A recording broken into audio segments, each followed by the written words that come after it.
This is world-famous Detective Richard Moore, and you're listening to the Case Closed, One Truth Prevails podcast. All right. Well, as Richard just let us in here, we're going to introduce our guests of the One Podcast Prevails first. All right. Hello, everyone. My name is Michael. And I'm Colton. And we are the hosts of the One Podcast Prevails.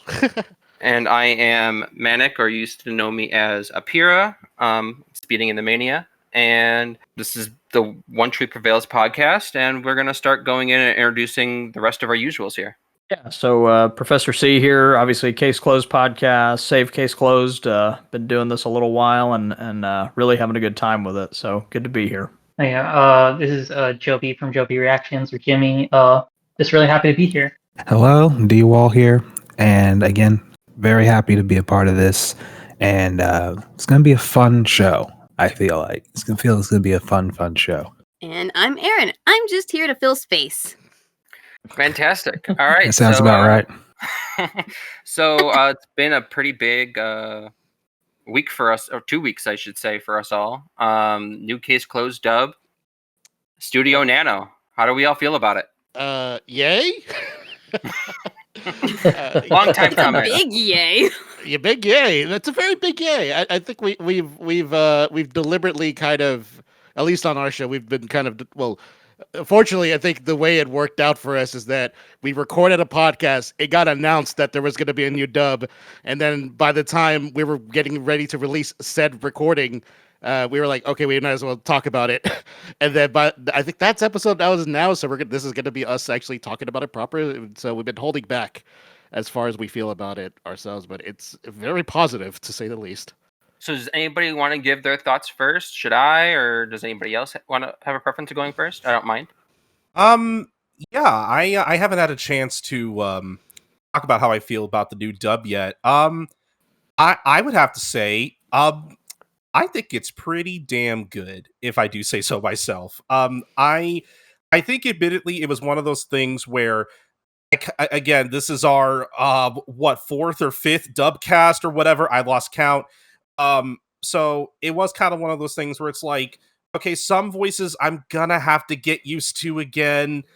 Like I think with Ron's voice in particular, I thought at first like, oh, maybe this is a little too high. I'm not sure, but I think again, whatever nitpicks I had about the dub, I think like I don't even want to say slowly. I think quickly went away by the time I got got past the first 2 episodes, and then by the end of this, hopefully first of many batches we're gonna get, I really thought, you know what, like I should say first off, like I'm not one who watches a lot of anime dubbed, and it's not because like I hate dubs or whatever. I want to make that very clear. English dubs just aren't my preference. That's just me personally. This is one of the few dubs where by the end of it, there was never a moment where any of the performances like took me out of the story. I feel like this is the first dub of Conan that we've gotten where I felt like, okay, these are all performances I could imagine coming out of the original actors. I felt like these were all performances I would hear in the original show. So I think that's like the highest compliment I can give it personally, saying that, yeah, it's just like watching the original show. Like at this point, I don't really have a whole lot of criticisms of it. Like I've been really enjoying it, and I really want more. Yeah, I mean, I think I could definitely totally agree with that, because my stance on it is, and mind you, I had a 6-disc disectomy, so like my brain's been extremely foggy, and a lot of it's like, even though it was months ago, like I'm still like recovering from it, and like I have a lot of like coherent problems in the sense of like absorbing everything. Like when I was watching the dub, I would watch it, and I would have to, at first, I was picking up nothing. And it's not because of the cast, because as you'll soon learn, I love it. And I just had a hard time, and eventually I was able to get to a point. I watched it 11 times, so hopefully help the numbers. Wow. I would listen to it, and I started to be like, okay, I have to listen, and I can't digest it. I can't like go back and reflect on how I feel. I have to pay attention to what they're saying now, like in live time, like trying to pick up a real conversation, even though we've seen these episodes a lot of times. And I just really didn't know how I felt about it. I'm like, I think I like it. I'm not sure. And I think I fully digested how I feel about it after watching the show 11 times. I think, like you said, it's feels like what you would hear in the Funimation dub for the most part. I think Vi and I sound identical, to where I wonder if Gosho was like helping pick out cast members this time again, because they sound exactly the same. Maybe she just listened to the thing before she went in. I don't know. But I and Vi sound the same. We have Vermouth back as from original Rachel. And Spectre came back. Vodka sounds exactly the same almost. Gin sounds like a modern take, but like very classic to Gin. So I really like a lot of that. Conan just sounds great. Conan sounds like a little bit of a mixture of Wendy Lee, Erin, and Allison all mixed together. And that's pretty much like my digesting of it, like of how I feel. Like I feel like it feels very classic. And the way I described it it was either in the last podcast or when I was talking to JoeB last night off air. I don't remember because everything's a blur to me now. I said you had the Bangzoom dub and the Studio Nano dub, and in their they put out a survey for people who watched the film and pretty much just said, hey, like how do you feel about it?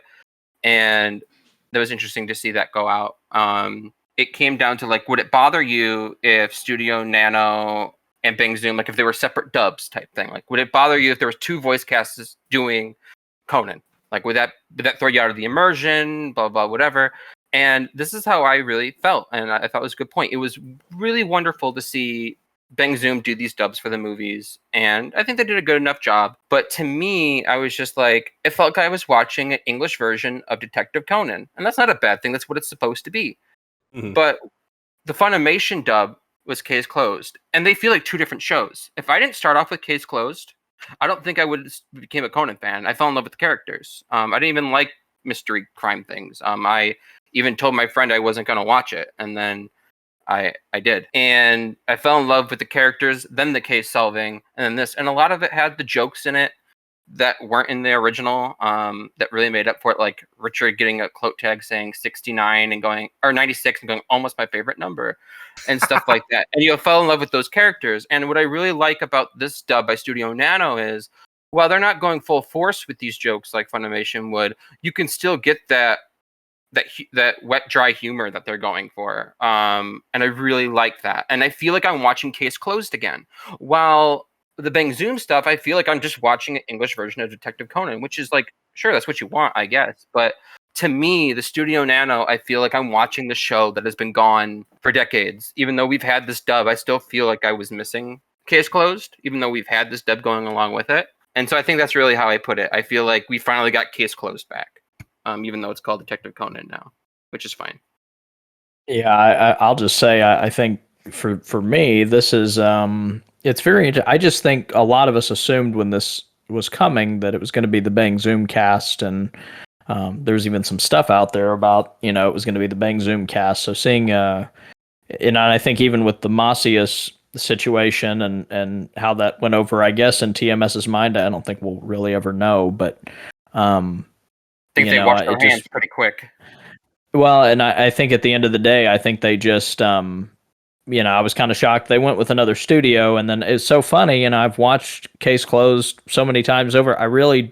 Maybe I just wasn't paying attention my first watch through. I really didn't know that was Mark Stoddard at the beginning. I was sitting there going, man, they must have got somebody that's really got like a deeper voice, and they got that gruffness of the character. I'm like, he really resembles Mark's work from Case Closed, and then sure enough, it was Mark.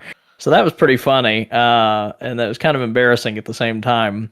But I think it was great that they blended some of the old voice cast, back in, and obviously the new blood. I think, there have been a lot of praise about the dub, and a lot of people feel really excited. And I think it could be the best dub that the series has seen, really. And I think even if you're on the fence in terms of because so much of us, so many of us grew up with Funimation, so there's some nostalgia there. If you're hung up on that, you really can't deny, if you're a fan and you're watching, it's a worthy successor in terms of, in terms of dubs and what's come out and these characters. What I appreciate about the actors, they went online and we're talking about how enthusiastic they were and excited they were to be a part of the project, and so many of them grew up with it. So I think the fact that they grew up with it and they understand it, especially being older and seeing how big it is in Japan and some other places, I think that probably helped influence their approach to the character. Like Nick Huber as Jin, I think is a perfect blend, obviously with old Jin and some of the things that, DC Douglas is doing with the character now in the movies. And I think there's just a really good blend there. Molly Zhang, I mean, she is just amazing. She's done a great job as Conan. And so happy that, she's in the project and you can tell how passionate she is. And, I love watching the work. I love watching the episodes, but I even more, it's a joy to watch the voice actors go online and, show so much reverence for the series and being as excited as they are. And, I would love to see them do the films. I've been pretty public about that. It's not a knock on the Bangzoom cast. I think they do a great job. But I do think when you're trying to get a series off the ground like this, and not off the ground, but you're trying to take it to another level, and you're asking fans for feedback, and this is really the first big push for Conan. I talked about it on the last podcast about, the series has not had very good releases or concise releases here in the States, even dating back to when it first came out, and they were coming out with episodes all out of order, and, it was just a big mess while the run was going on Adult Swim. And then, even how they've handled the movies recently and the Masius dub, it's put a couple of tweets out there about it and call it a day. That's not marketing or promoting, and they're really pushing it. And I'll give TMS credit. I think if the show's going to be successful, and reach a new audience, they've got to keep doing that. I mean, when a movie comes out and it was lucky if it got a tweet, was insane. Yeah, I think having it evolve into actual press releases has been crazy to see, especially given how long we've been recording about it. So it is strange to see, like, oh wow, this actually feels real now. Oh yeah, a lot of people who stopped watching Conan because it wasn't in English anymore. Like, while I do think the Funimation dub I prefer, and maybe nostalgia, sure, but like Gosho had his hands deeper in that one. Like, he came up with all the English names and everything that people hate for some odd reason. But I really, really do think, and I can agree with, even if I like the other one better, it's a good successor. I wouldn't necessarily say it's like better by any means, but it is better in the sense of it sounds more quality because they have way more better equipment, times are better, and they got a lot of voice actors and stuff, and it all sounds really good. Like, if you love the original Case Closed, this is it. Like, if you left because of that, like, it just wasn't in English anymore, this is the best way to capture those people back. And I think that's their core demographic. And it's so good that even the standard people are shouting about it who aren't. Like, I think, like, they're doing what Sega can't do, which is funny because Sega owns, like, the TMS and the Conan stuff, and it's funny. But, like, they're doing the one thing Sonic can't do, is cater to all the fan bases that they have segregated themselves, like 2D, 3D, whatever.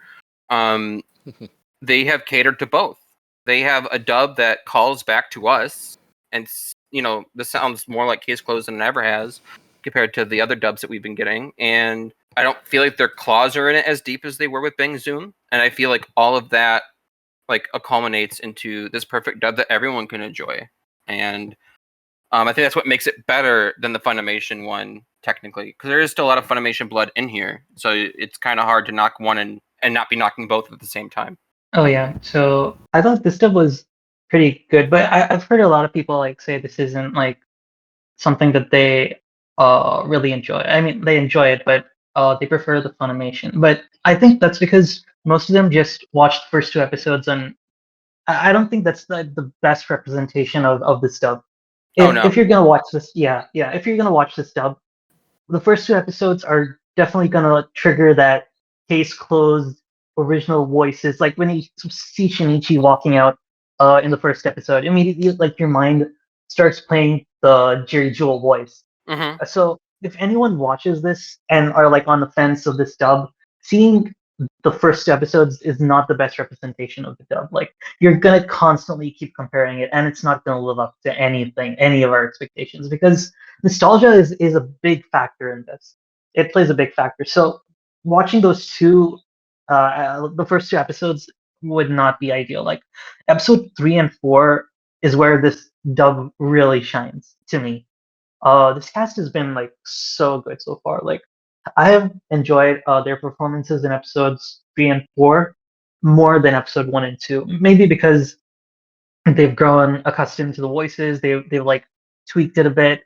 But episodes 3 and 4 really stand out because at that point we don't have a Funimation reference. These voice actors are doing really well at the point. And it's like a really good story that a lot of people who watch this dub will really grow to appreciate. I've seen people talk about episodes 3 and 4, and I have not heard anything negative of it so far, even from people who really enjoy the Funimation dub. And as Professor C talking about the cast, they are so into this. They really enjoy doing this. Like a Huber, the voice of Jin, and the voice of Shinichi as well. The voice of Shinichi has tweeted about Detective Conan than all of our Shinichis combined.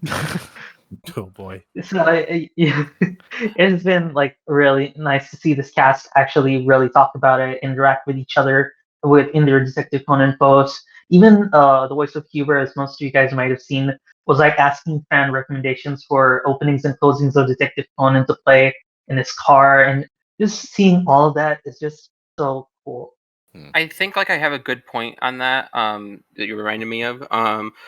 With the Funimation dub, a lot of the characters, like, you know, and I've talked to like our Bruce Elliott, like our friends on Facebook and stuff, and I have conversations with him here and there. He would love to come back as Richard, you know, just like you know from a normal standpoint. And like Jerry Jewell, he goes like his top 3 characters he could ever return to. I forgot what the other 2 were because I don't care. But we're Jimmy Kudo and stuff like that. So I do think the Funimation, you know, they had a lot of love for it too, and yes, some of that cast here returns as well, and I'm sure more to come, you know, and other things. Like we're trying to get Kevin Connolly to be Harley, or just do another Leon Lowe situation for Studio Nano. But I think a lot of it is just the love for it. Like with, you see these people talking all the time on Twitter. Like I've been talking to Jin back and forth too, like just from Twitter, because you know he likes to engage with the fans. And then you have people like Bangzoom, where everyone got their own little JPEG of their character, and they all made one big post, and you know, each individually, and just said, "I'm blah blah blah character," which these characters did as well. But that was it. That was it. They all took one bow together, pretty much, and you know, you will never hear from us again besides in the show. And I cannot escape Twitter from Jin. I can't. Like I'm starting to think he's going to come after me. And I think that's the beautiful thing about this cast. And I think if TMS has any brain cells with this, which it looks like they're learning, you stick with Studio Nano and you redub the movies that you already did. You have them do the other movies. Like they were asking people, like, do you think that would be a problem or not? I think Studio Nano is the way to go. But I mean, if the movies are Bangzoom, they're Bangzoom. They're still a good cast. But what me and Professor C, when I made this statement, he kind of agreed with me. It's when you put them in, like Bangzoom by itself, it's a good dub for having claws in it. Like it's good, but in comparison to Studio Nano's dub, it's like it's jarring in comparison. When you compare the two together, kind of like if you try to watch episode 1 and 2 of this dub and compare it to Funimation's dub, like you'll be like, I don't know, where you can be higher in debate. I mean, if I were to give a little bit of pushback on it, I think it probably at most, because you kind of look the Bangzoom dubs as like I would say probably more of it as a colder introduction to the characters. So you could you can kind of see how maybe the actors or maybe probably the EDR directors or whoever involved in there might have been, I wouldn't say necessarily experts on the material or what have you, and it's not even like a knock on the actors at all. Oh, before I forget, because coherently, my brain.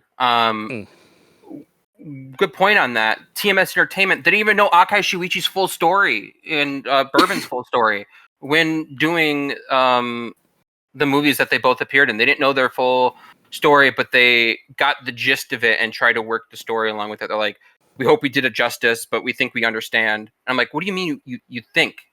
Kind of like no one liking Kirk Thornton in Shadow, and then suddenly he learns the story a decade later, and now everyone's like, he's the best Shadow.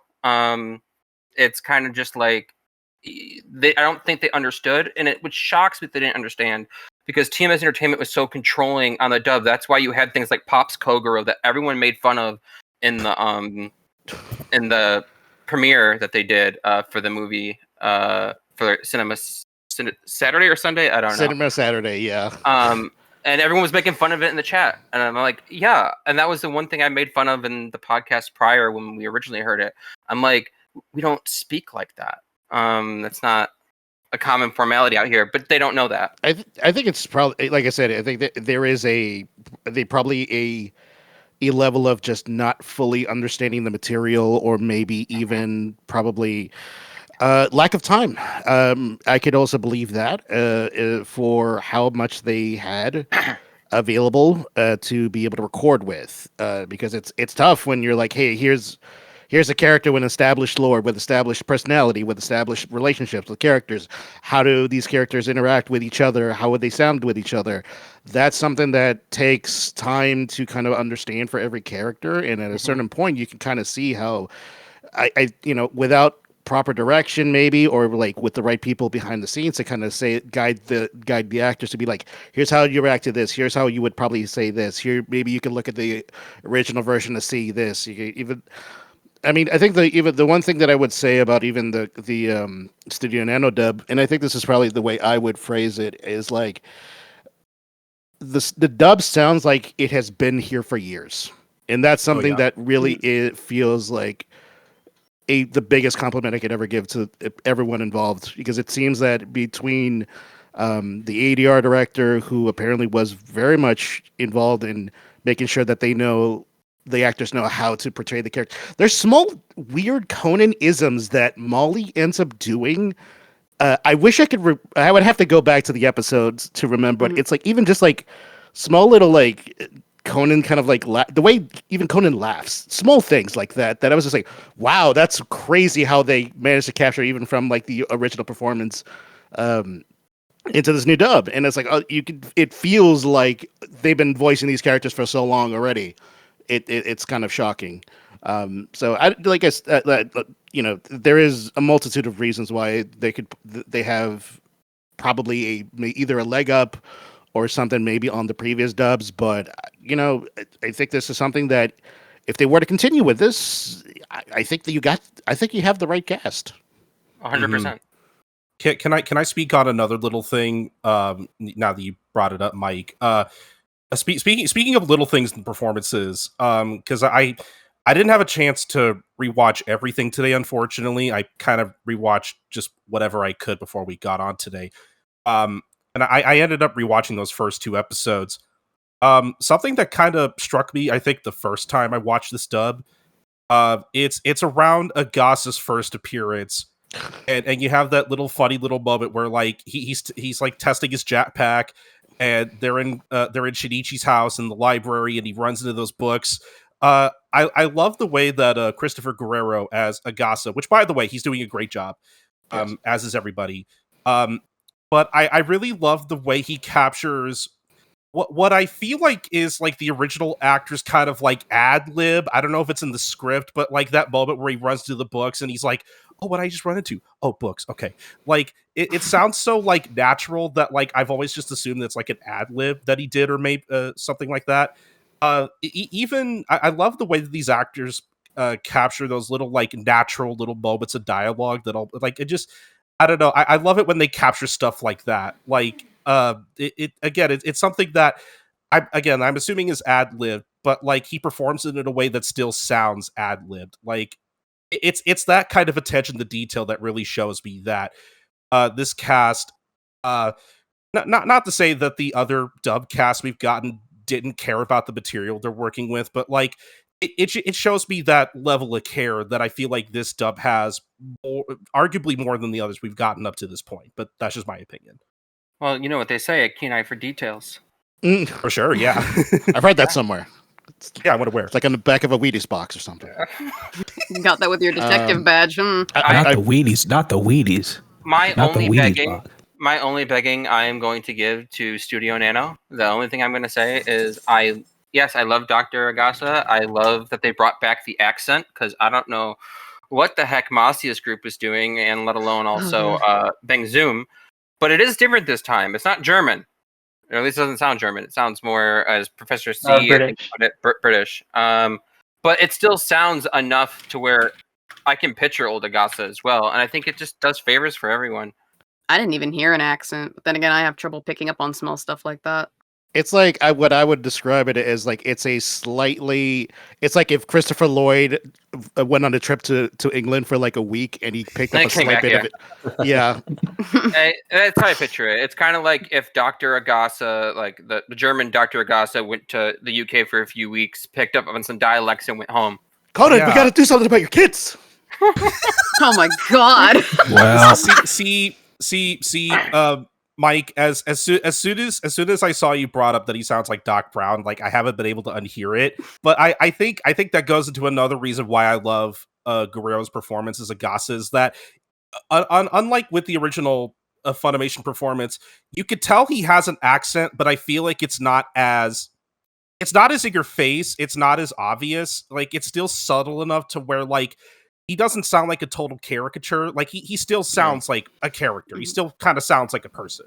Yeah, he's it was a good move, I think, obviously, and I think that probably was something that they paid a lot of attention to, is getting Agasa right, and you've had a couple of examples. I will say, Michael, who has voiced Dr. Agasa in Bangzoom, did a great job.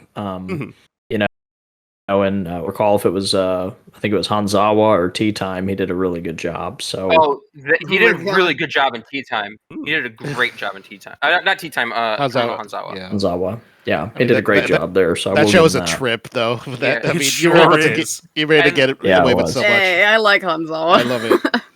My wife, she doesn't like Case Closed. She really doesn't. I don't know. She loves Criminal Hanzawa, and she goes, "If this was Case Closed, man, I'd watch it." And we reference Dr. Agasa all the time, just upping the number of the price that he's willing to pay, and with no explanation, no questions, just like, all right, fine, that's not good enough, more.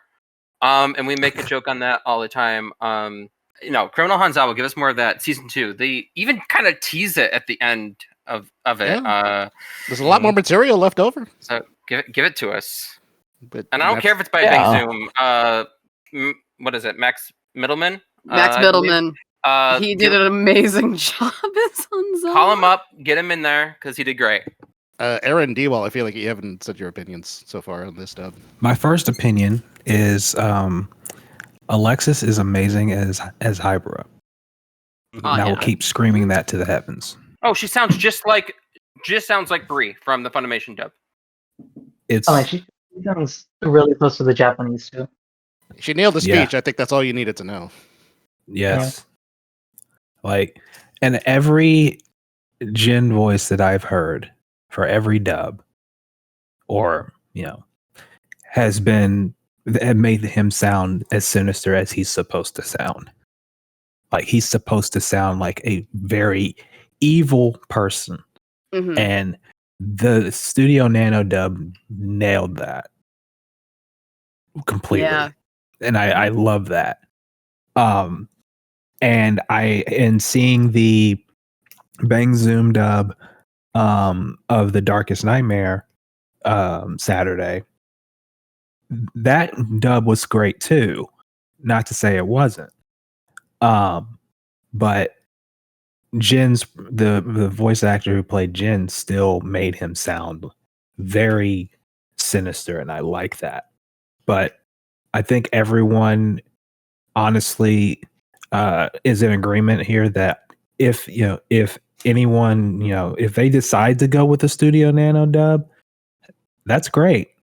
I would love to hear what they would do for the movies.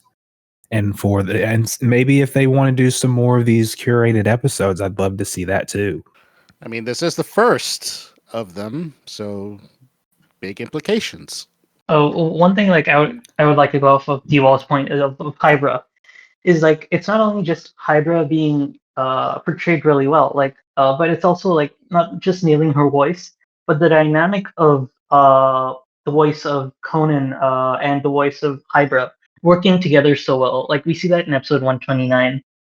Just their chemistry together, I believe, or like the way these two interact is like something that we only see like in that we haven't gotten in the English dub till now. Like the way that they both just banter off pretty well, and the way that they just talk to each other is something that is really cool that I enjoyed a lot, and I would really love to see them tackle like Black Iron Submarine, well, like with just these two characters. Yeah, I do want to pose a question here, and I've been thinking about this the last few days. In terms of the movies and the language, obviously, in the press release by TMS is a little. It kind of leaves open to interpretation about first time in English, and I guess we won't really know till Countdown to Heaven. I don't know if they're open to using Funimation's dub for any of that. I would assume not at this point, but assuming obviously movies 19 through 26 are gonna have a dub no matter what, and we've already seen them. I mean, and they've confirmed 26 has a dub. Do we all think at this point they're gonna release every one of the movies in English? And I mean, at this point, if they are, I would imagine Bangzoom is doing all of them. If they do, but what do you guys think, and what do you kind of bring from that interpretation of what they put out there about Cinema Saturdays? And do you guys all think it'll be dub, or do you think it'll be some sub, mixed into these? Hey, Yeah. that's me, Jimmy Kudo. No, I personally don't think they'll do that. I could see them, but I think they're trying to bury this dub, especially when you're trying to promote this one. And they jumped on it the second it expired. And I think they knew it was expiring too, which is why they had what they had in the tank for Zero the Enforcer. If we are going to get them all in English, I think it would all be Bangzoom. But I can also see with their wording of, especially in their survey that they sent out that people were talking about, that they got from doing the thing. Would you be okay with two voice casts? And since they're like very experimental with all of this, I do think like you have to understand what I was talking about JoeB the other day off air is you have to understand not Bangzoom, TMS Entertainment's mind of they're like, well, we don't know if the Tubi, like where that really lies or whatnot, and they claim like even the Netflix one and Crunchyroll and the TMS like Tubi that was all experimental and they wanted to see what worked or what they could do with it. I think they can tell the difference between because I think they trashed the Masia's group thing pretty quickly. I think they washed their hands. You could tell by the end the claws were off. Kogoro was saying "Rad AF," stuff like that. It just got weird. So I don't think Masia's group really is even a question here.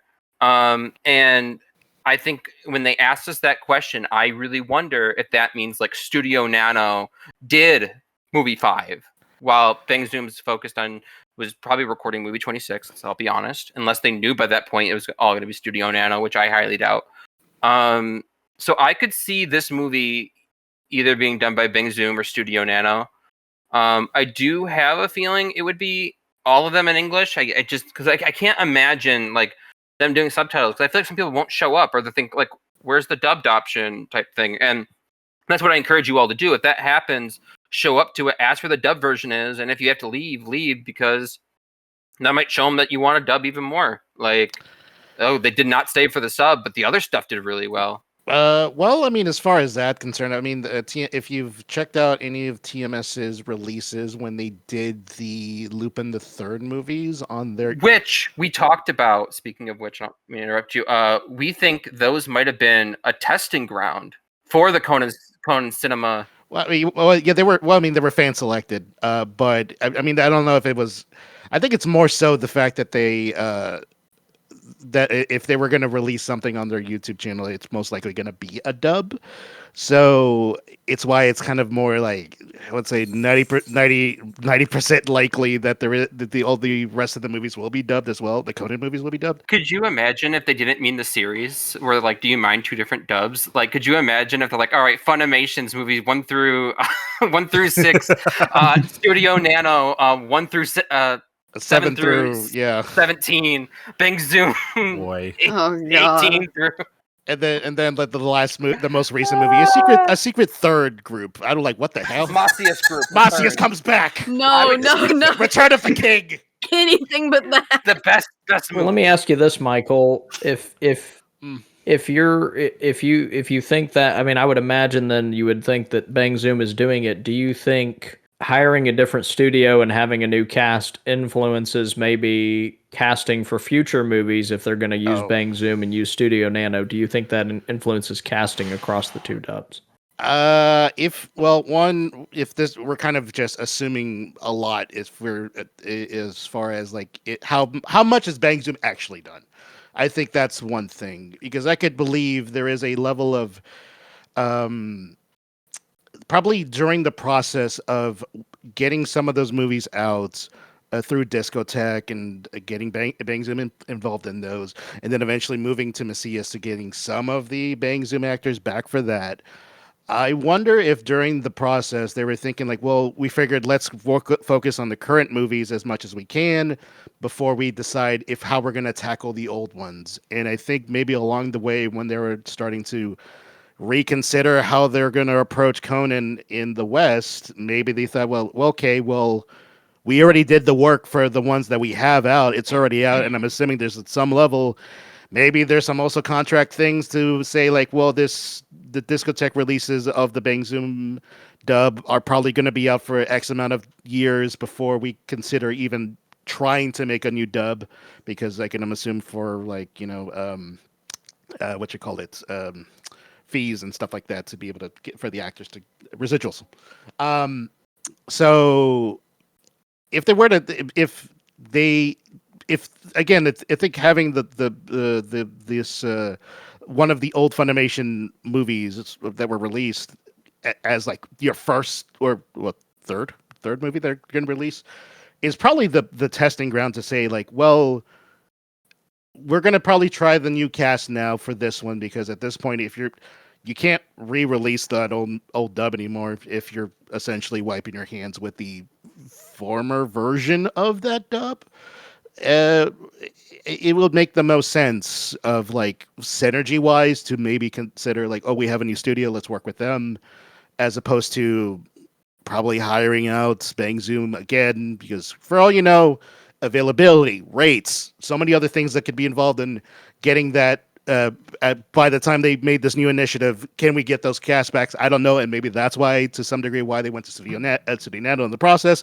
There's too many factors for that kind of thing to even consider one way or the other right now. But I think a safe bet would probably say, yeah, I could see them using this new studio for the older movie.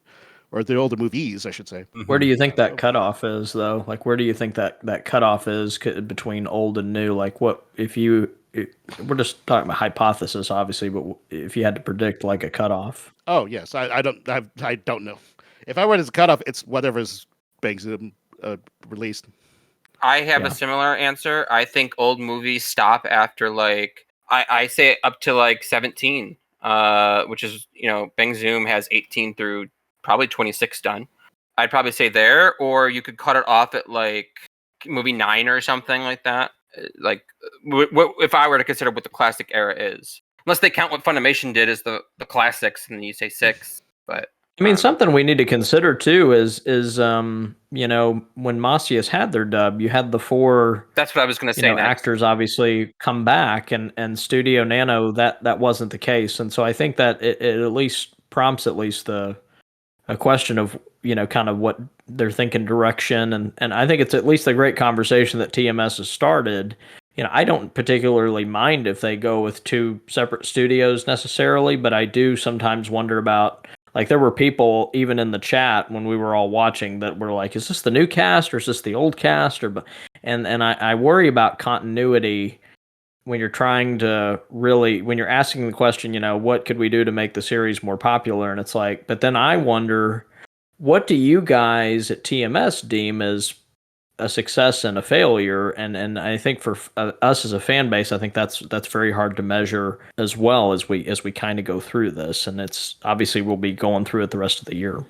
I think it's a good thing though that they're in there like that, because it could show them, like their survey asked, like, is this going to cause a problem? And I think it will. And you're getting huge praise from Studio Nano across the globe, where it's almost just like, stick with this. Clearly, if you have to pick one. But I can also see them doing a dual thing, like what I was going to try to bring up before you brought up the 4 VAs who would return to do the Masius group dub from LA, while the rest of it was done in Miami.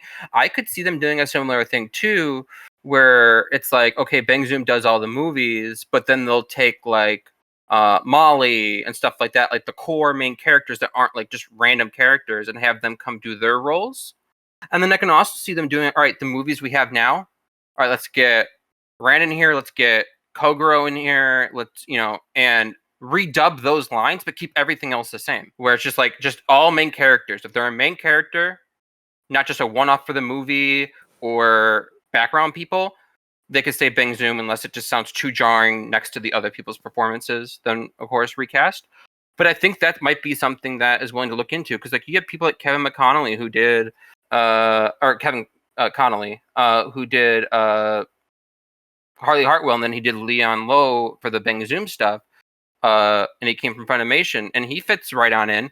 And I feel like just certain things that will mix and certain things won't, and maybe that's what they do. Maybe they just do like a little redub parts of the movies that they already did, and then bring in the Studio Nano cast like they were doing for Masius Group, to try to keep, because their goal with that was, with Masius Group, was to keep it to match the movies. So they took, Wendy Lee and stuff like that. And I think that might be a great idea, even, that they could pull off. So like we could be watching this like Bangzoom compilation here, like even with movie 5, like you could be, oh, it's Molly, and then suddenly hear somebody from Bangzoom is something to possibly look at too as an option.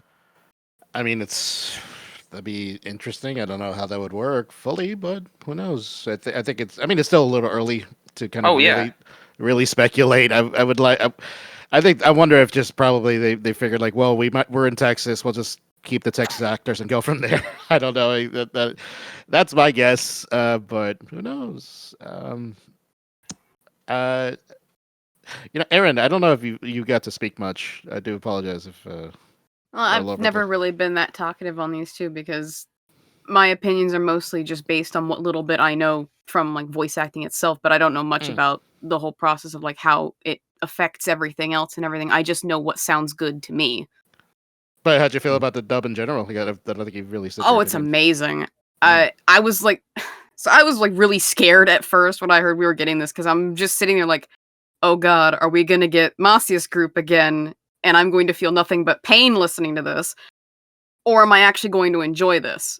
And I really didn't know what to think walking into it, but I was so pleasantly surprised, even with the first 2 episodes, because, being part of a group that was like looking at it and paying more attention and trying to get stuff that was close to the original Japanese, I kind of picked up a very like good ear for, people that sound similar to the characters and can match their energy and things. And I was getting all of that from this particular dub. And I think everyone does a very good job. Like, and yes, I'll admit sometimes nostalgia does kind of smack me sometimes when a character speaks and I don't, hear Jerry Jewell or Griffin Burns at any point in time or anything like that, just because I grew used to certain voices at certain times.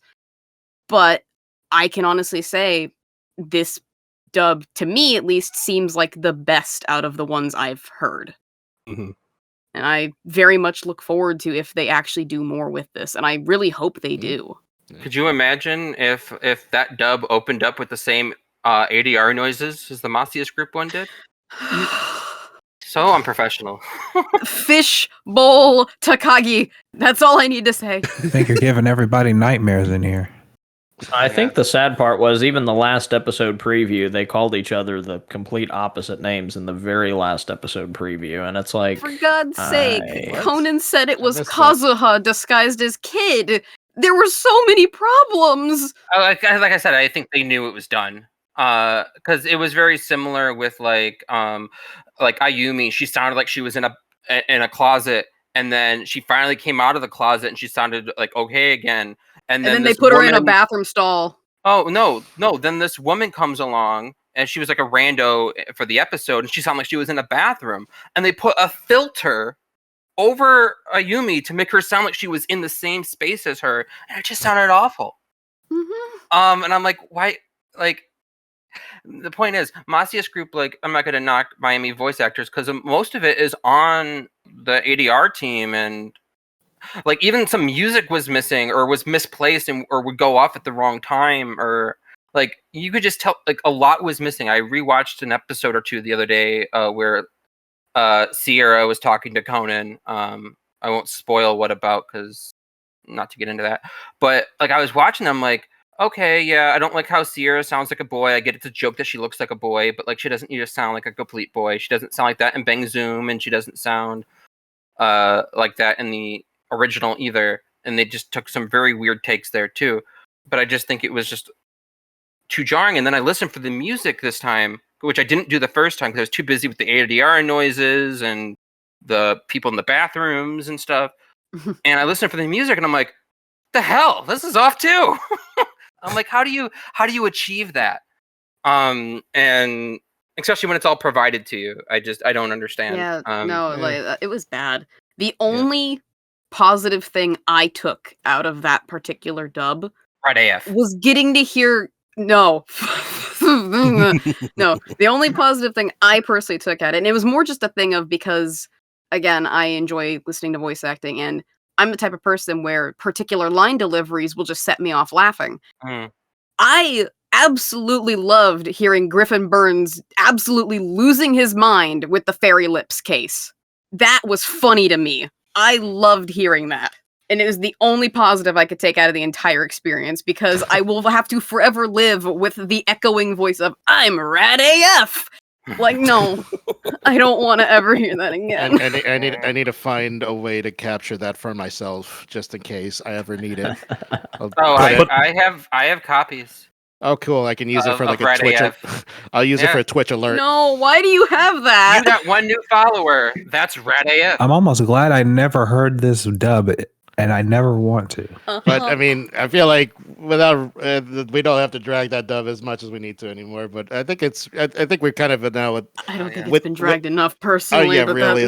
It needs to be 6 feet under, and then another 6 feet under. like I'm not gonna lie, I heard a few episodes and I was ready to like make the walk. I was ready to walk across like Florida to go there and like smack some sense into people. Like, because I'm not about to burden my family. It's like, hey, drive me like 6 to 8 hours over there. Like, no, I'm a No. walk. No, trust me, I've been from Florida, so like the drive is a hassle. Yeah, no, it's a pain, and it's like, no, I'm gonna walk up there. I'm gonna walk in their front door. I'm gonna smack all of them upside the back of the head and say, "Let me show you how to do this." I've never worked like ADR or editing or any of that, and I feel like I'd do a better job. Yeah, That's fair. Sure. I feel like just a standard free software, free trial software with like on a firewall, so it doesn't count down the days, would do a better job. And I'm not offending the voice actors. Like, No, because it wasn't their fault usually. no, Like some of them didn't sound bad. It was a just lot of it was during either COVID the too. quality of their recording equipment or Yeah, the COVID direction and- itself. I think that it's very much one of those like the first pass is what you got, and then okay. I mean, like I said, there were some voice actors where I was like, I don't know how I feel about you as this character, but like, other than that, you know, you can have that in almost any dub. But it's just like, and they were passionate too, because I know like they Professor C interviewed Gia Burns, and she was really nice, and I think a lot of them, you know, did a decent job here and there, but like a lot of it just came down to who was writing the scripts after TMS washed their hands to get Rad AF on the board. I don't know who you are, but you May I got both sides words. of your pillow be uncomfortably warm. It was a limited cast too. I think Oh, that yeah. was the thing that hurt. There wasn't that many cast members. So was the Funimation dub. I mean, I don't think that's an excuse. But it doesn't help when everything else makes it jarring and you're a limited cast. I think together that can make a mess. Yeah, but it learns it did give some good lessons, I think, in terms of moving forward. And I think there were some good voices. I think Gia did a great job with the voices she had in that dub, and there were some good ones. Yeah, I like to see her come back and do something for Studio 9 now.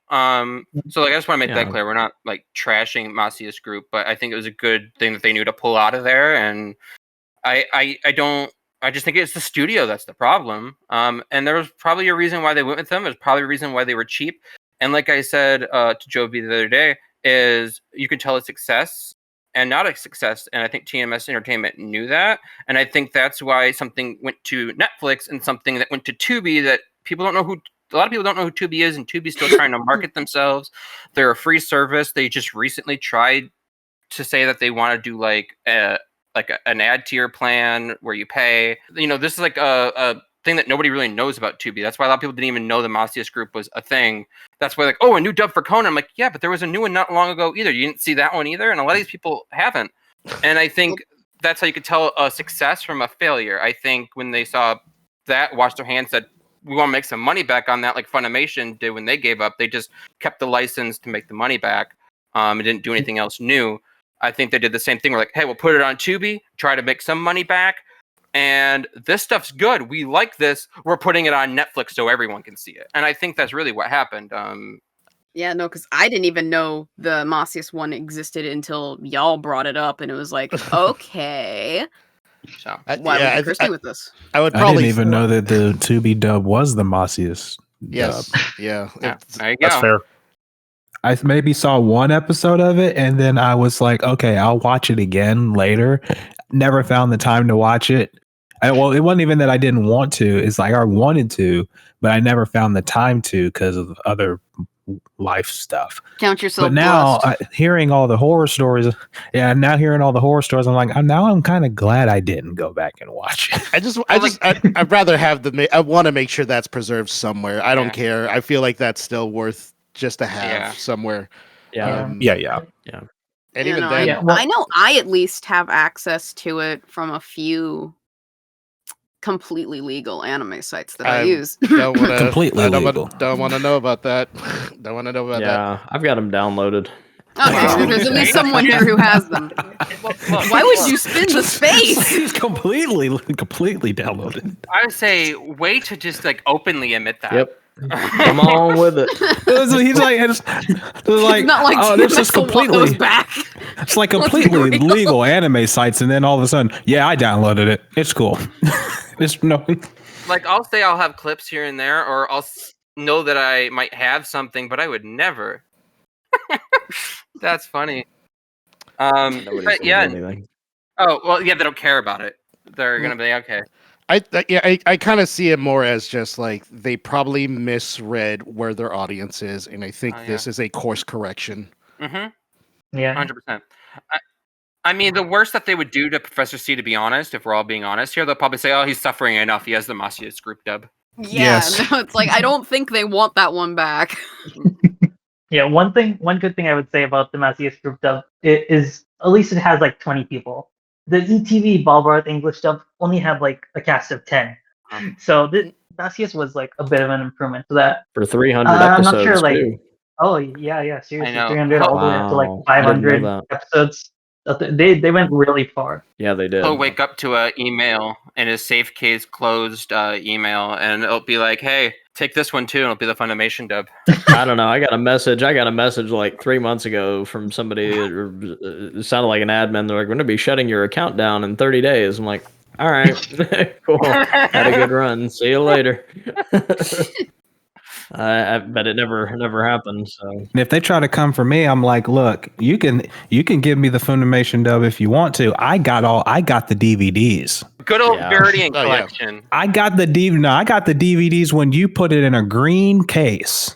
Oh, the save cases, yeah. Oh my I God. got all Yeah. of all the seasons, so you can give them to me if you want. I'll just put them right next to the ones I bought. Yeah. Save Yeah. case closed I edition. want to hunt some of those down because I do know my too. library has them, and I had one at one point, but because Yeah. it was a library copy that they sold, it was like just really bad condition and skipped a lot, so I just got rid of it. I need to hunt down some proper ones at some point. Probably a good time They're as on any. It's eBay given somewhere.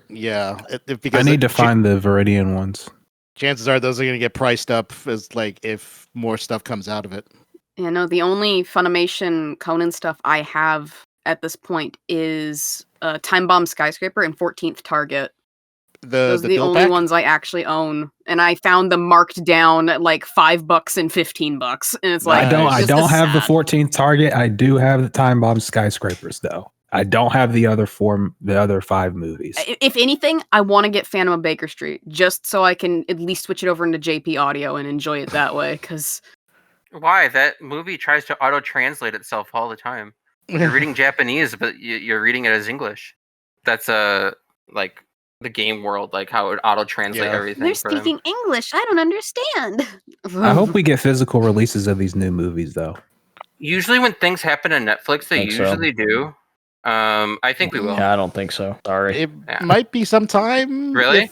If that were to happen. No, I don't. Who That's knows? crazy. Yeah, I don't. To me, I think we would have gotten a physical release if TMS had like promoted all of the digital stuff and like other stuff after each movie's premiere. I'm telling you, it's about a year now to get the physicals from the time of release. I don't think maybe not within that year, but I do think once they stop doing the batches, right? Because I do think we have said in previous podcasts and stuff like that, I feel like once they get to the modern arc, which is like the 600s, or you could even say the 500s, whatever, because everything now that's in the show all originates from that London case in the 600s. But like, they can do like Harley batches, these batches, whatever, or Hedgie. And once they get to where now you can do like episodes 1 through 20, or like you have like the orders now, where it's just not jumping around. I could see box sets at that point, because then everything is in order at that point, and then from there the episode should drop in order even after that. It's just kind of getting everything. I don't think you'll ever see it again. And this is I why don't think you'll ever see it. Sure, but this is why I say it, because I feel like what they're doing is, and I think it's smart. I didn't like it at first because this is what Funimation did, and that's what killed it. They licensed out the first 52 episodes, heavily censored them, and then they released random episodes on box sets. Adult Swim kind of quit, and one day you'd be watching episode 1, season 1, and then you'd be watching episode 52. Like, you weren't, there was no cohesion, no story. Even if you bought the box episodes, they weren't like, until they eventually started releasing them in the Save and the Viridian versions, where they were ordered and numbered. And at first, when they said that they were doing select episodes, and then we saw that they skipped major episodes, I think it was smart, actually, because I do think over time, it will all even itself out, and there will be even episodes to watch them correctly in order. And then eventually start releasing in order once they get high enough. But I do think it's smart, because now that I'm sitting down thinking about it, you watch episode 1, all right, I understand the character, and maybe you might have this Funimation bias that might turn you off, so that's not good. And whether you liked it or not with Funimation. And then you go from episode 1, you watch episode 2, and you might feel iffy depending on what side of the board you were on. And then you watch like episode 3 or 4 or something, and now you're watching this case where they're going through panty shops looking for gold and stuff, and you're just like, what the hell? And maybe some people might fall off. But now I never noticed how well episode 1 and 2 and episode 128 and 129 really blend together. And they, like, if you just told me that there were no episodes in between that, I believe you. At least for the bash that we got, until they start filling in other gaps. And I think it was very smart, because I think it keeps tension high. And it gets you more absorbed in the series. I didn't like it at first. It took me very long to feel this way. And I don't think it's bad to have this particular batch, but the not realizing there would have been any episodes in between, I don't think anyone would have that, because of the fact that you make that jump and all of a sudden Conan has all these gadgets and things that aren't explained at all. It's like, How does he have the ball belt? Where'd the shoes come from? How does that voice bow tie work? Well, the belt will be explained in the next Gin and Vodka arc type thing, because that's when he gets it.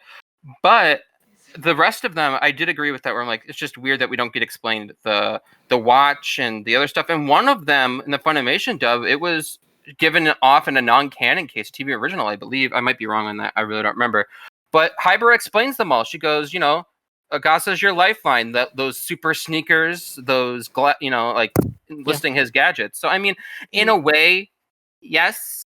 But there were certain things where I'm just like, how are we supposed to know this? But you do still kind of explain it. Kind of like with Dr. Araide and Jody, they say that they were their school teacher. That wasn't there, but because since this was introduced to us first, they had to add that line in so we know who they were, because we didn't know. We didn't watch any other episodes besides these. I mean, to jump in a bit here, I feel like, they do give some level of diegetic explanations for everything that you end up seeing in these batches. And even so, I think even if you were to look at it from like the grander perspective, like why these batches, why these episodes, I think it's more probably a introduction for just a somewhat general audience to be like, okay, what's the series what's the and core? That's why they wouldn't know anything's missing. Yeah, what's the core plot about? It's like, Conan, there's the black organization. They made up a kid. He's trying to find out stuff. Here are some characters that are relevant to this organization, and we kind of go from there. And I think that's why thematically, even the movies are related to the black organization, despite it being very, very ahead. But I think to go back to the question about like if there is a possibility of even this kid coming out physically, I think. Now, not to say that it's not possible. I think there is possibilities. I think there's enough to show me that I felt like I could see them wanting to have it be available for a physical release. Will we get there? It depends on how it succeeds. I think that's the first thing. I think first is making sure it succeeds now in the batches they have. Then they can consider, okay, can we do the start from the beginning, go from there? Okay, then from there, how well is it doing in streaming? Can we do a physical? Even as small things as if you watch the release, the YouTube premiere for the 2 episodes, they do have the Conan's hint dubbed, which that part is not even in the stream releases. It's not on the Netflix version. It's not on the Crunchyroll version. But it wasn't on that YouTube video, because it's like part episode 1, episode 2. So I was like, oh, here's a preview for episode 2, and that was such a weird thing to see. As like, oh, it seems that they actually want to have this material available if they were to eventually get down the line to maybe release this somewhere physical, or even.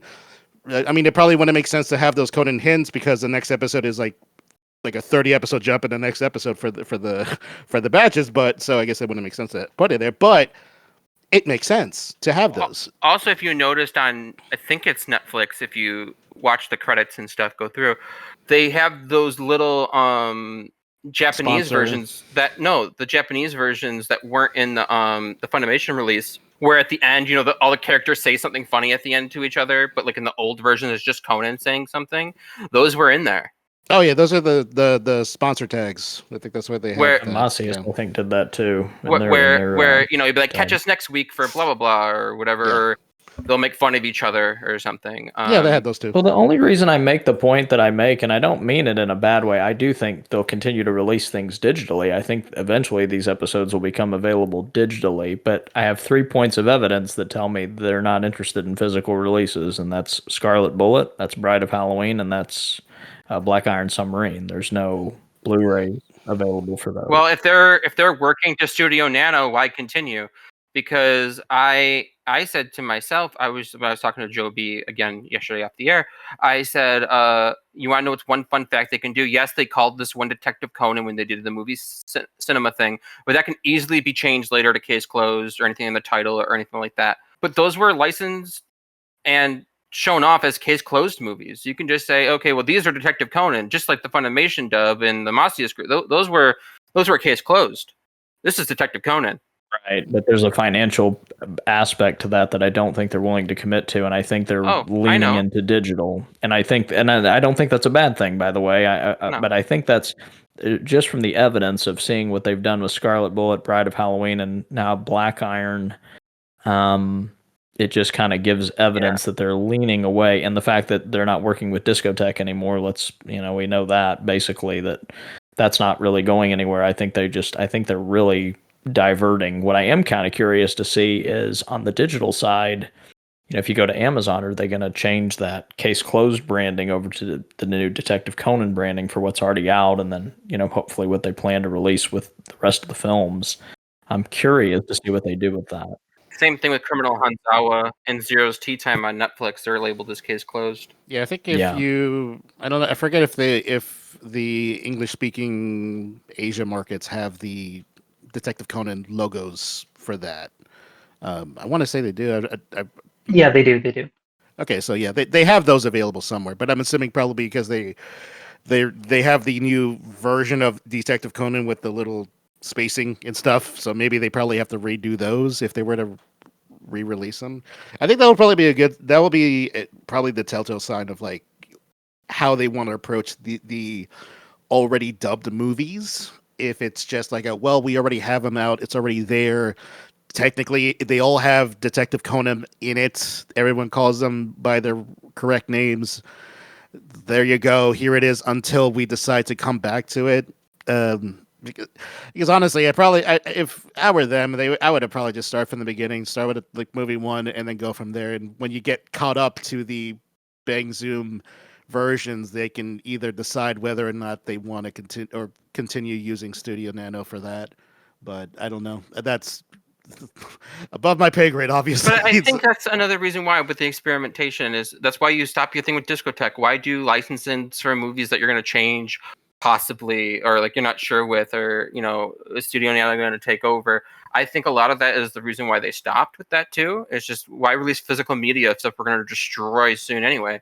So I mean, there's a lot of ways to possibly look at it, because like I said, I don't think you're going to see box sets for this until either they're fully caught up or until they start releasing episodes in proper batches where they're like, oh, these are the next 10 episodes in order type scenario. And that's a long time for now to sit there and license out the Discotheque for something you're not going to use. Yeah, I don't think I would concern myself necessarily on. I'm not even concerned with physical because, to be honest, the only thing, and I think TMS Entertainment knows this, is if you want to watch the movie, you're going to watch it any way you can. You'll just do it. Even if you are a physical collector, movies have something special where it's like, if someone wants to see it, they're going to see it however they can and bite the bullet. Now with games, they're different. You might be like, well, I'm a physical collector and I can release it physically. I don't need it and I can live without it because I really don't know your franchise enough. I was just interested, but it's like, whatever. But when you're interested in a big franchise, you sometimes are willing to break and mold to what you need to. And I think the only thing they're really doing by taking away physical collections are, yes, the very few minute people who collect physical media, but I think it's all, and I am a physical person, I would prefer it, but I think the only people they're really going to lose when it's a movie type scenario or TV show is the double dippers who are going to buy it digitally so they can have easy access, and the people who want to collect it because they are physical collectors. Yes, the sickos, like me. Yeah, I double dip every Sonic game almost on every platform. I think I own everything Conan DVD wise, the Case Closed stuff, everything. I own all the English dubs. It's so silly. I don't know why I do this to myself. Except for that Hong Kong thing, I know nothing about. I don't know about that one. Yeah. It's like my thing of preferring physical manga over digital manga. Oh, I have that too. Don't worry. But my poor Conan collection will never be finished. I can't find a volume 40. It's the spines. It's the spines that curse me. It's like, oh my god, there's always different versions. There's the Shonen Sunday one, then there's the Viz one, then there's the I stopped action caring one. About that. It's just what can I find? Yeah, same. So I think this is probably a good point to kind of just give up our wrapping thoughts here. I think we pretty much covered everything worth covering. Yeah. Well, one thing I would like Erin to go around is maybe say one of the characters that you really enjoyed as well. Okay, I would probably easily say Vi because she sounds exactly the same. I really loved Vaka. I think Vaka was probably one of my favorites because it sounded exact and it sounded more like clear audio because it just it's No, newer. that Um, was one of the most jarring voices to me because I know other roles David Matranga's done, and they sound nothing like oh, I know. Vodka. Oh, I know. So it's like, And what the heck happened here? I would say those two are really good. I really love Jin. Um, and I hate that I got teased with Akai at the end. Because I'm like, I really want to know if I like this or not. Because the one thing I've learned, Akai and Bourbon have never sounded bad, ever, in any of the dubs that True. have been put out. And the one thing I will admit is I will miss Keith Silverstein as Akai Shuichi if all this gets redubbed and done and over, because he is probably my favorite English Akai, or just my favorite Akai in general. I don't know. He's great. He's also Vector the Crocodile, if that means anything to anybody. But I would say Akai is my favorite, but I feel like that's really jipping because we really heard him speak like 2 to 3 words, so it's hard to say. So I'd probably say between Jin, Vodka, and just Vi, because she sounded just like herself. But that's me. I think those are the real standout ones here. Oh, and Vermouth. I mean, because Rachel, like. I mean, I feel one voice that really stood out was Akemi. She did a really good job in like 128, and as well, Yeah. Hybra and Jin. But the final scene of Akemi, the way that they executed it was really good, because I've only like listened to the I believe the fan dub version and the ETV English version. So hearing this, it was really good listening to her performance and like the final scene of Akemi. Oh man, I mean, in case it isn't clear, like I think there's no shortage of really good performances in this dub, and it is genuinely really hard to pick one. I'll get an easy answer out of the way that I'm sure someone else was going to bring up. I don't know if this is going to be a hot take for a lot of people, depending on what your preferences are. I genuinely think that Molly Zhang as Conan is like the closest we've ever gotten to a perfect Conan English dub performance. Oh yeah, no, Like- I can agree on that. Like Molly has even said herself that like this role really put her through the ringer as far as like testing her like sort of vocal and emotional range, and like I could see that with the character like Conan, because you kind of have to get the kid side of him down, and you have to get his like Shinichi side down, where like he doesn't have that kid facade, and he's really able to like be himself. You have to be able to voice both the kid and the great detective. Or when he naturally Exactly. fades into being a kid, like when he's like it's like nervous and he laughs and stuff, like he goes like full kid mode, but it's not like the on purpose version. Like there is something that like she hits that very well. Yeah, you got to get the arere and the okashidos down, and the chota toilets and all that stuff. So obviously she's great, and like I don't really think we can ask for a better performance. Like to me, she's the closest we've gotten to like a Minami Takayama like performance. Like it's very close to that.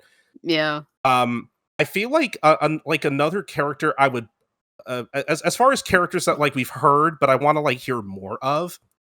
I kind of want to hear more of Kogoro. Like, I feel like we get enough of him in this dub. It's not like he doesn't have anything to say, but like, I kind of want more of him, because I really want to see what this actor's vocal range is like, as far as like the many sides of Kogoro too. Yeah, because there are a lot of like different vocal ranges that Kogoro has. For sure, yeah. I want to see that high school reunion case. Oh yeah, Yeah, that would be yeah, a good one to same. see. Absolutely. Yeah, I still have Richard's voice lines from that. Like I have a couple like where I lost a lot of them. I lost a lot of that dub. We tried to dub that. Like I have voice lines of him like talking in the car, like when he goes like, "I'm gonna go in there and give him my piece of my mind." He goes, "No, that wouldn't be very mature." I still have voice lines because like he did a couple of voice lines for that. When we were trying to do the dub. There's other stuff like that I think are really cool. And if I find any of those again, I'll send them to you guys because they're fun to watch. Sorry, one more I really want to highlight that I don't think any of us have brought up yet. I really love Jodie's performance. Oh my god! In those last 2 episodes, I genuinely thought she was perfect. Like I was like, no, that's Jodie. Like, that's just I know her. you had Bangzoom Jodie, who sounds like a normal American, and then you have like this one, like she's ripped directly out of the Japanese version, Absolutely. where she Yeah. has those accents and struggles to talk. Mhm. In a Yeah. way. Anybody else? Yeah, I was gonna say. I was just gonna say. Watching just the reunion with the Black Org episodes, I really thought, obviously the work that Molly did, and then even hearing the new Shinichi voice, obviously in some of those really high pressure moments or whatever, where he's trying to call the inspector and like it was really high stakes. And then just hearing obviously how, Nick and Alexis played off of each other in some of those really tense scenes. I think Nick is really the perfect Jin, coming in. I think he really has a good blend of new and old that we've seen. In a couple of dubs now. He's a really good mix. Obviously, and I think Molly, I absolutely agree with you, Colton. I think Molly might be the best English Conan we've ever had. I mean, she is just unbelievable. And even when she, went on to X and was talking about, it was the honor of her career to do this, she really put a lot into that. And I think we have to really appreciate that she really put a lot into her performance, and it really showed. She was amazing. I would say.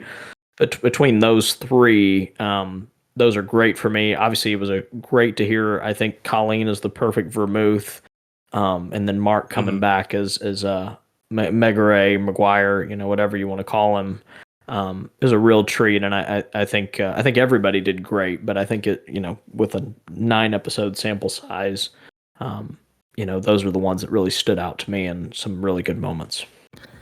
Again, I can't praise Alexis enough for playing Haibara like she did.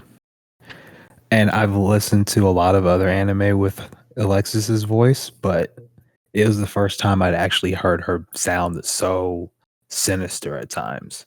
Like the scene in the alleyway where she reveals herself to Conan is like I told Professor C this.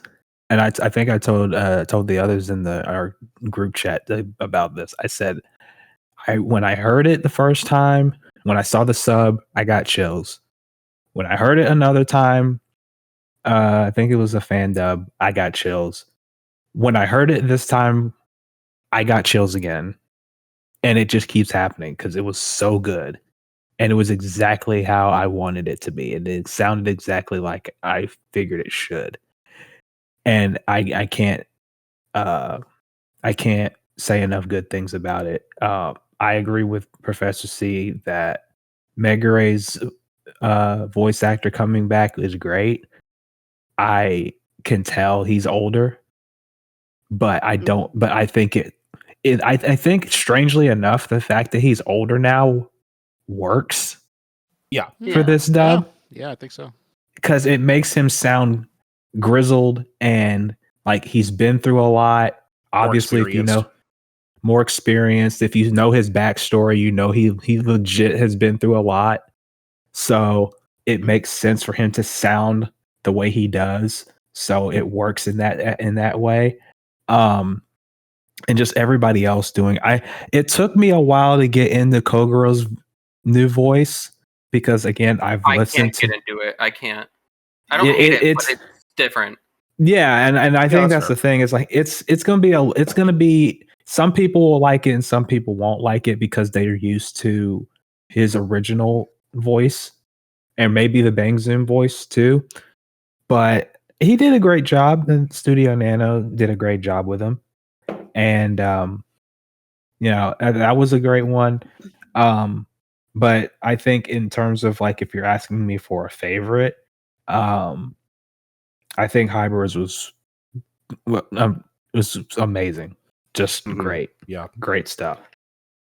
Yeah. I just want to piggyback off of what you were saying about Kogoro. That's kind of why I want to hear more from him. Because because I don't hate the voice personally.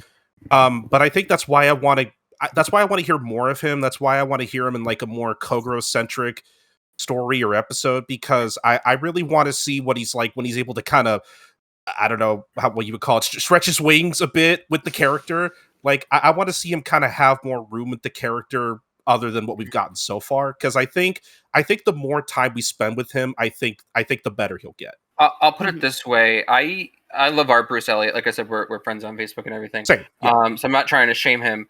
But even at the beginning of his role as Kogoro, it wasn't bad. But it is very different than what you hear for the rest of the show.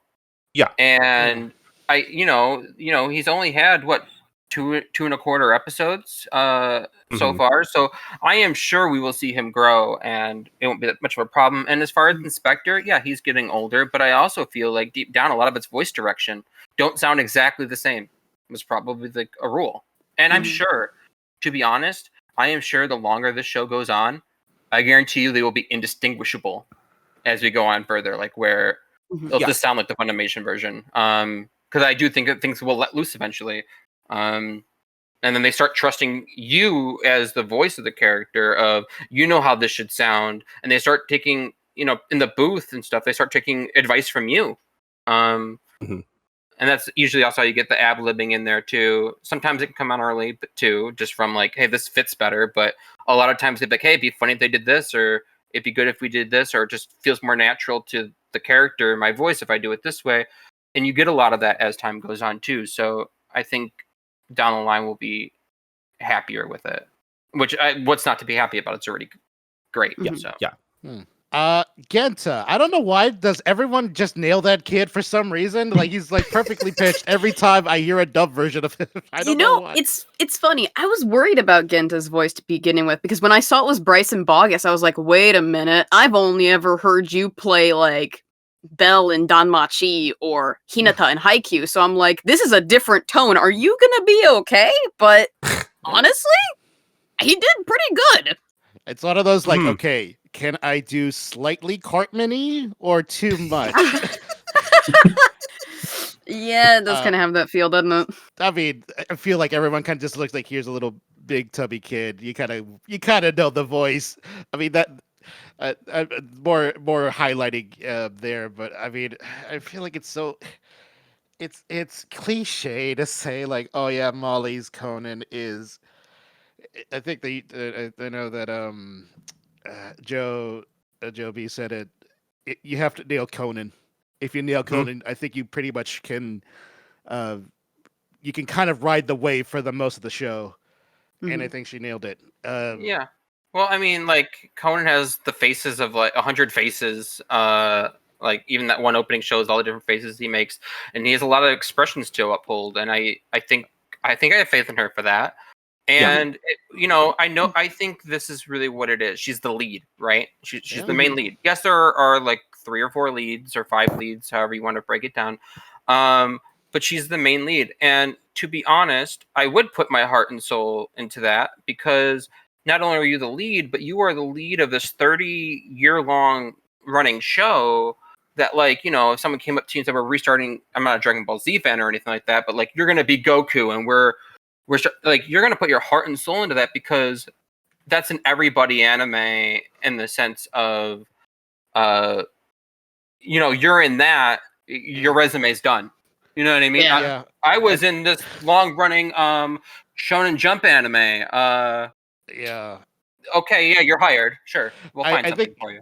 And I think I should also mention Mauricio's Shinichi, which is something that is probably not said as much because he's not in it a lot, unfortunately, aside from like the opening title sequences. But I think there is something that you kind of he nails in that beginning parts of like, you get the personality of Shinichi without fully going into like who he is just yet. And I think that's like the essence of the character that he kind of nails already, which is kind of crazy within the first episode. And talk about like a dude who is championing this series as well. I mean, like, honestly, it's a generational bag. You got to make sure this thing succeeds. I mean, it's like one of the more longer running franchises in anime, current anime now. So, I mean, I would too. I can't blame him. And I think the one thing with Molly is like, yeah, you could put your heart and soul into it because you know what it means and you know what it could mean for you as well. But it's one thing to know that and put your heart and soul into it, but it's another thing to actually have the toolkit to back it up. And that's something that she has. They all have it. I think everyone Oh, kind of yeah. does. I feel I like don't even think anyone here is untalented by any means. Yeah. Which No, I no, no, could, yeah. which I can go to the other dubs, you know, excluding Funimation. But I mean, I can go to the other dubs and nitpick things left and right because of nitpick anything. Well, yeah, but I mean, like, where on this one, I don't really feel much to nitpick. And if I do have a nitpick, it might be because you skipped episodes or you don't have enough time with the characters or something. Or like that. yeah, or something like that, where it's just like my nitpicks are non-existent.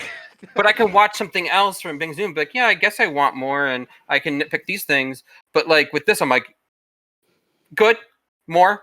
Where's more? You know, and I think that's the big difference. Yeah, more please. More please. please. I go from more English Detective Conan. I'd like to see more of that to more. I'm not done. More. Like you know, you're actively in their face for it. While the other, you're like, I'd like to see more because I like it in English. But the other one, it's literally like, I'm eating. Give me more food, please. Yeah. So, all right. Well, does anybody else have any last closing thoughts they want to say? Please watch this dub. Yeah, stream it as much as you can. Stream it for the love of God. And scream Studio Nano as loud as you can on Twitter and during those movie premieres if it's not Studio Nano. And if it is Studio Nano. Be nice. Yes, be nice. Be nice. Oh, yeah. Oh, well, you are. You're just like, where's Studio Nano? Is this different? Like, you make it look like that's what I was doing. You make it look. You make it look like you're having a problem with it. Like, not that this is bad or anything, but you're just like, this sounds different. Where's this? Like, it just shows the incohesion. Engagement is good. Just be wary about how you engage with it. I think that's something. That unless it's Masia's group somehow doing movie 26, then I don't know how that happened, but that would be. Let him know. Don't let that happen. You don't even have to bring them up anymore at this point. I think we're pretty much like set with whatever. Hey, enjoy. Yeah. I would say enjoy those movies. Enjoy, like, be on. If they are doing any kind of premieres, be there. You say hi. Make sure hit like. Do all the things. Yeah. Ring the bell. All those whatever call to actions. And there are on these live streams now. It's not just like there's a live chat and then a physical chat. There's two chats that go on at the same time. One's like a permanent chat and the other one's a live chat. Yes, you can view the live chat afterwards, but there's now like this like XP like experience thing where they can show like who the top chat is, and it's fun just to play that and catch yourself up, because the higher you go, the more comments you left, the better things look, but in the engaging. And I was watching people like wonder what Kurosawa's fate were going to be, and they're like, oh, please don't let her die, or don't let this or don't let that. And you can see these people. Well, I didn't say she died. I didn't say that. You don't know. But who knows? Yeah, but like where you see them, like they're really like grabbing it, and these are people who don't know what Conan is, and it was really fun to watch that, almost as like an experiment, just to watch these people engage with the plot, like saying, "I hope this doesn't happen," or "I hope this happens," and it was really interesting to really see that. So go watch for yourself, see what happens. Good stuff. Yeah, I think so. Yep. All right. Well, this has been the OTP One Truth Prevails podcast. And I guess also One Podcast Prevails as well. Yeah. And we'll all catch you all next time. Probably separately, but maybe one day we'll all come forth again when something big happens, like if Studio Nano starts doing the movies or something else big that's like a big twist. We'll see. We'll have to figure that out for the future. Maybe someday. Maybe someday. And we'll see you all in the next one. Remember, only one podcast prevails. That's how I close my show all the time.